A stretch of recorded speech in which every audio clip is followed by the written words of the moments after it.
పరమేశ్వరుడు అందరికీ తండ్రి. ఏదో మంచి వాళ్ళకి మాత్రమే నేను తండ్రి, దుష్టశక్తులకు రాక్షసులకు నేను తండ్రిని కాను అన్నమాట ఉండదు.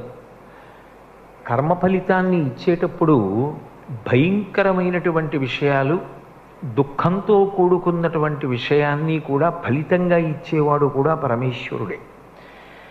దుఃఖపడవలసినటువంటి విషయం జీవితంలో తటస్థించినప్పుడు భయం కలుగుతుంది. కాబట్టి ఇప్పుడు భయానికి కారకుడు ఎవరు అంటే భగవంతుడే. మళ్ళీ ఆ భయాన్ని తీయగలిగిన వాడు కూడా భగవంతుడే. అందుకే విష్ణు సహస్రనామ స్తోత్రంలో భయకృత్ భయనాశన, భయం ఎందుకు పెడతాడు? అది ఆయన లక్షణం కాదు. ఒక తండ్రి పిల్లల్ని ఎందుకు భయపెడతాడు ఇలా వేలు చూపించి? వాడు బాగుపడాలని. భగవంతుడు ఎందుకు ఇలా వేలు చూపించి భయపెడతాడు? ఎందుకు దుఃఖాన్ని కల్పిస్తాడు? కాలోహి బలవాన్ కర్త సతతం